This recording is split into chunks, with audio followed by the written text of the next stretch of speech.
వినాయక వ్రత కథ చదివేవారు, పూజలో కూర్చునేవారు ముందు చేతిలో కొద్దిగా అక్షింతలు వేసుకోవాలి. కథ పూర్తయిన తర్వాత వాటిని తమ శిరస్సుపై ఉంచుకోవాలి.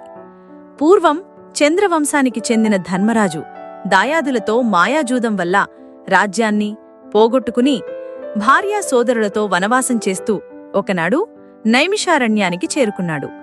అక్కడ శౌనకాది ఋషులకు అనేక పురాణ రహస్యాలను బోధిస్తున్న సూత మహామునిని దర్శించి తనకు తిరిగి రాజ్యం పొందే మార్గం, వ్రతం ఏదైనా ఉంటే చెప్పమని ధర్మరాజు వేడుకున్నాడు. అంతటా ఆ సూత మహర్షి సకల శుభాలను వసిగే వినాయక చవితి వ్రతం గురించి వివరించారు. విఘ్నేశ్వరోత్పత్తి, చంద్రదర్శన దోషకారణం, శాపమోక్షం గురించి ఆ మహాముని ఇలా చెప్పసాగాను. గజాసురుడనే రాక్షసుడు తన తపస్సుచే పరమేశ్వరుణ్ణి మెప్పించి తనను ఎవరూ వధించజాలని శక్తిని ప్రసాదించమని కోరాడు. ఆపై శివుడు తన ఉదరమునందే నివసించాలని కోరడంతో అందుకు శివుడు అతడి కుక్షియందు బందీ అయినాడు. దీంతో అసురుడు అతడు అజేయుడైనాడు. తన భర్తకు కలిగిన ఈ స్థితి పార్వతీదేవికి చాలా దుఃఖితురాలైంది. దీంతో జగన్మాత వైకుంఠానికి వెళ్లి విష్ణువును తన భర్తను విడిపించు ఉపాయం చెప్పమని కోరింది. విష్ణువు గంగిరెద్దుల వేషం ధరించి నందీశ్వరుణ్ణి గంగిరెద్దుగా వెంట తీసుకుని వెళ్ళినాడు. గంగిరెద్దును ఆడించి గజాసురుణ్ణి మెప్పించాడు. ఈ ఆనందంలో ఏమి కావాలో కోరుకో అని గజాసురుడు అనగా, అదే సమయం కోసం ఎదురుచూస్తున్న శ్రీమన్నారాయణుడు నీ ఉదరమందున్న శివుణ్ణి తమ వశం చేయమని అడిగాడు. తనకు అంత్యకాలము దాపురించినదని గుర్తించిన రాక్షసుడు ఆడిన మాట తప్పకుండా కుక్షియందున్న శివుణ్ణి ఉద్దేశించి, ప్రభూ, శ్రీహరి ప్రభావంతో నా జీవితం ముగియుచున్నది. ప్రాణం విడిచిన తర్వాత నా శిరస్సు త్రిలోక పూజితమగునట్లు, నా చర్మమును నిరంతరమూ నీవు ధరించునట్లు అనుగ్రహించవలసింది అని ప్రార్థించి తన శరీరమును నందీశ్వరుని వశము చేశాడు. నందీశ్వరుడు ఉదలమును చీల్చి శివునికి విముక్తి కలిగించాడు. శివుడు గజాసురుని శిరస్సు, చర్మం తీసుకుని స్వస్థానోన్ముఖుడైనాడు. తన భక్తుడైన గజాసురుని కోరిక మేరకు అతడి ఉదరంలో ఉన్న పరమేశ్వరుణ్ణి శ్రీమహావిష్ణువు విముక్తి కల్పించడంతో భర్తరాకకు పార్వతి కైలాసంలో ఎదురుచూస్తోంది. శివునికోసం ఎదురుచూస్తూ స్నానానికి సిద్ధమయింది. స్నానానికి వెళతూ దేహానికి నలుగు పిండిని అద్దుకుంది. పరధ్యానంలో ఆ పిండితోనే ఓ ప్రతిమను తయారుచేసింది. చూడముచ్చటైన ఆ బాలుడికి తండ్రి ఉపదేశించిన మంత్రసాయంతో పార్వతి ప్రాణం ప్రతిష్ఠ చేసింది. దివ్యసుందరమైన ఆ బాలుని వాకిట కాపలా ఉంచి తాను స్నానానికి వెళ్ళింది. అంతలో అక్కడికి వచ్చిన శివుణ్ణి ఆ బాలుడు అడ్డుకున్నాడు. ఆగ్రహావేశాలకు లోనైన రుద్రుడు ఆ బాలుడి శిరస్సును తన త్రిశూలంతో ఖండించాడు. ఆ శబ్దానికి బయటకు వచ్చిన పార్వతీదేవి జరిగిన ఘోరం చూసి కన్నీళ్లు పెట్టుకుంది. దీంతో శివుడు గజముఖుడి శిరస్సును తెప్పించి ఆ బాలుడికి అతికించి ప్రాణం పోసి గజాననుడు అనే నామకరణం చేశాడు. సర్వవిఘ్నాలకు ఒక అధిపతిని నియమించమని దేవతలు, మునుడు, మానవులు పరమశివుణ్ణి కోరుతారు. ఈ విషయంలో గణపతి, కుమారస్వామి ఎవరిని నియమించాలని ఆలోచించిన పరమేశ్వరుడు ముల్లోకాలలోని పవిత్ర నదులన్నింటిలో స్నానం చేసి ఎవరు ముందుగా తన వద్దకు వస్తారో వారికే ఆ ఆధిపత్యం లభిస్తుందని చెప్తాడు. దీంతో కుమారస్వామి తన నెమలి వాహనంపై రువ్వున ఎగిరిపోగా వినాయకుడు మాత్రం తన ఎలుక వాహనంతో ముందుకు కదల్లేడు. దీంతో నారాయణ మంత్రం జపిస్తూ తల్లిదండ్రుల చుట్టూ ప్రదక్షిణ చేస్తాడు. ఆ మంత్ర ప్రభావంతో ప్రతి తీర్థంలోనూ కుమారస్వామి కంటే ముందుగా వినాయకుడు ప్రత్యక్షమవుతాడు. ఆ విధంగా 3 కోట్ల నదుల్లో వినాయకుడే ముందుగా స్నానమాచరించడం చూసిన కుమారస్వామి కైలాసానికి వెళ్లి మహిమాన్వితుడైన అన్నగారికే ఆ ఆధిపత్యం ఇవ్వమని తండ్రిని కోరుతాడు. ఆ విధంగా వినాయకుడు విఘ్నాలకు అధిపతి అవుతాడు. గణేశుడి శక్తి సామర్థ్యాలను పరిశీలించి భాద్రపద శుద్ధ చవితి నాడు గణాధిపత్యం కట్టుబట్టాడు.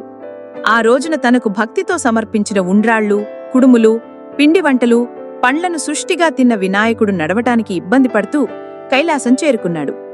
శివుని శిరస్సుపై ఉన్న చంద్రుడు గణనాథుని అవస్థలు చూసి ఫక్కున నవ్వాడు. రాజదృష్టి సోకితే రాళ్లు కూడా నుజ్జవుతాయి. విఘ్ననాథుని ఉదరం పగిలి అందులోని ఉండ్రాళ్లు, కుడుములు బయటకు వచ్చి అచేతనుడయ్యాడు. దీంతో ఆగ్రహించిన పార్వతీదేవి, పాపాత్ముడా, నీ దృష్టి సోకి నా కుమారుడు అచేతనంగా పడి ఉన్నాడు.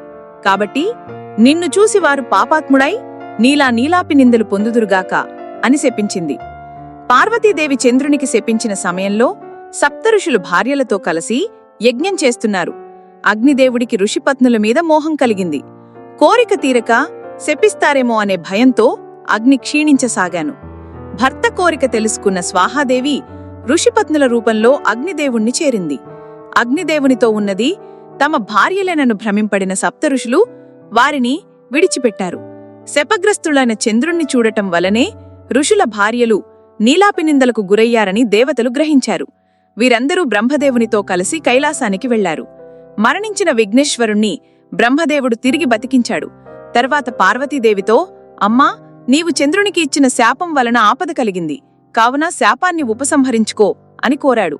అప్పుడు పార్వతీదేవి ఏ రోజున చంద్రుడు విఘ్నేశ్వరుణ్ణి చూసి నవ్వాడో ఆ రోజు చంద్రుణ్ణి చూడకూడదు అని శాపాన్ని సవరించింది. ఆ రోజునుంచి అందరూ భాద్రపద శుద్ధ చెవితినాడు చంద్రుణ్ణి చూడకుండా జాగ్రత్తగా ఉండి సుఖంగా ఉన్నారు. ఇలా కొంతకాలం గడిచింది. ద్వాపరయుగంలో ద్వారకలో నివాసమున్న శ్రీకృష్ణుణ్ణి ఓ నారద మహర్షి కలిశాడు. కాసేపు పిచ్చాపాటి మాట్లాడాక, స్వామీ, ఈరోజు వినాయక చవితి, పార్వతీ శాపం కారణంగా చంద్రుణ్ణి చూడకూడదు, నేను వెళతాను అని కృష్ణుడికి చెప్పి నారదుడు వెళ్ళిపోయాడు. ఆ రోజు రాత్రి ఎవ్వరూ చంద్రుణ్ణి చూడకూడదని పట్టణంలో శ్రీకృష్ణుడు చాటింపు వేయించాడు. శ్రీకృష్ణుడికి పాలంటే ఇష్టం. ఆ రోజు రాత్రి శ్రీకృష్ణుడు ఆవు పాలను తాగుతుండగా పాత్రలోని పాలలో చెవితి చంద్రుడి ప్రతిబింబాన్ని చూశాడు. దాంతో తనకెలాంటి అపనింద వస్తుందో అని చింతించాడు. కొన్ని రోజులు గడిచాయి. సత్రాజిత్తు సూర్యుని వరంతో శమంతకమణిని సంపాదించాడు. రోజుకు 10 బారువుల బంగారాన్ని ఇచ్చే ఆ మణిని తీసుకుని ద్వారకకు వెళ్లాడు. శ్రీకృష్ణుడు సత్రాజిత్తుకు అతిథి మర్యాదలు చేసి ఆ మణిని తనకు ఇవ్వమని కోరాడు. అందుకు సత్రాజిత్తు ఒప్పుకోలేదు. తరువాత ఒకరోజు సత్రాజిత్తు తమ్ముడు ప్రసేనుడు శమంతకమణిని మెడలో వేసుకుని అడవికి వేటకు వెళ్లాడు. అడవిలో ఒక సింహం ఆ మణిని చూసి మాంసం ముక్క అనుకుని ప్రసేనుణ్ణి చంపింది. మణిని నోట కరుచుకుని పోతున్న సింహాన్ని జాంబవంతుడు చంపాడు. శమంతకమణిని కొండగుహలో ఉన్న తన కూతురు జాంబవతికి ఆటవస్తువుగా ఇచ్చాడు. మరుసటి రోజు సత్రాజిత్తు తమ్ముడి మరణవార్త విన్నాడు. శ్రీకృష్ణుడే తన తమ్ముణ్ణి చంపి శమంతకమణిని అపహరించాడని నిందించాడు. శ్రీకృష్ణుడు అది విన్నాడు. భాద్రపద శుద్ధ చెవితి రోజు చంద్రబింబాన్ని చూసిన దోషం వల్ల తన మీద నిందపడిందనుకున్నాడు. శమంతకమణిని వెదుకుతూ అడవికి వెళ్లాడు. ఒకచోట ప్రసేనుడి శవం కనిపించింది. అక్కడి నుంచి సింహం అడుగులు కనిపించాయి. వెదుకుతూ వెళ్లి ఒక పర్వత గుహలోకి ప్రవేశించాడు. అందులో ఉన్న ఉయ్యాలకు కట్టిన మణిని చూసి దానిని తీసుకుని బయటకు రాసాగాడు. వెంటనే జాంబవతి పెద్దగా ఏడవసాగింది. కూతురి ఏడుపు విని జాంబవంతుడు కోపంతో శ్రీకృష్ణుడిపై యుద్ధానికి తలబడ్డాడు. వారిద్దరి మధ్య 28 రోజులు యుద్ధం జరిగింది. జాంబవంతుని శక్తి తగ్గిపోయింది. తనతో యుద్ధం చేస్తున్నవాడు శ్రీరామచంద్రుడని తెలుసుకున్నాడు. త్రేతాయుగంలో జాంబవంతుడు శ్రీరాముడితో యుద్ధం చెయ్యాలని కోరాడు. ఆ కోరికను ఇప్పుడు శ్రీకృష్ణుని రూపంలో వచ్చి తీర్చాడని గ్రహించాడు. శ్రీకృష్ణుడికి నమస్కరించి శమంతకమణితో పాటు తన కుమార్తె జాంబవతిని కూడా ఆయనకు సమర్పించాడు. శ్రీకృష్ణుడు శమంతకమణిని తెచ్చి సత్రాజిత్తుకు ఇచ్చాడు. నిజం తెలుసుకున్న సత్రాజిత్తు తనను క్షమించమని శ్రీకృష్ణుణ్ణి వేడుకున్నాడు. తన కుమార్తె సత్యభామను ఇచ్చి వివాహం జరిపించాడు. శమంతకమణిని కూడా శ్రీకృష్ణుడికి ఇచ్చాడు. ఆ సమయంలో అక్కడకు వచ్చిన మునులు శ్రీకృష్ణుడితో, మీరు సమర్థులు కనుక మీపై పడిన నిందను పోగొట్టుకోగలిగారు.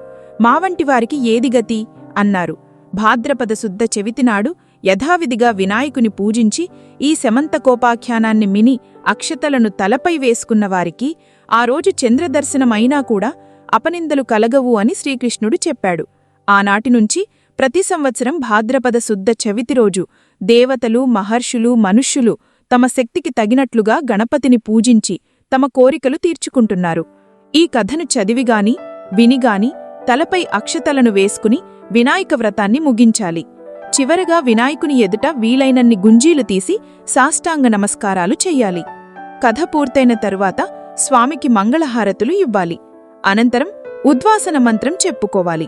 ఓం యజ్ఞేన యజ్ఞమయజంత దేవాః తాని ధర్మాణి ప్రథమాన్యాసన్ దేహనాకం మహిమానః సజంతే యత్ర పూర్వే సాధ్యాః సంతి దేవాః శ్రీ సిద్ధి బుద్ధి సమేత సిద్ధి వినాయక స్వామిన్ యథాస్థానముద్వాసయామి. ఈ మంత్రం చెబుతూ ఉద్వాసన చెప్పాలి. వినాయక చవితి రోజునే విగ్రహం నిమజ్జనం చెయ్యాలంటే పూజ పూర్తయిన తరువాత ఉద్వాసన చెప్పొచ్చు, లేదంటే ఏ రోజు విగ్రహం నిమజ్జనం చేస్తారో అప్పుడు మాత్రమే ఉద్వాసన చెప్పాలి. ఫ్రెండ్స్, ఈ వినాయక వ్రత కథ మీరు విన్నారు కదా. ఈ కథ నచ్చితే లైక్ చేసి షేర్ చేయండి. అలాగే కామెంట్లో ఓం నమో గణేశాయ నమః అని కామెంట్ చేయండి. అలాగే మరిన్ని అప్డేట్ కోసం సబ్స్క్రైబ్ చేయండి. Thank you for watching.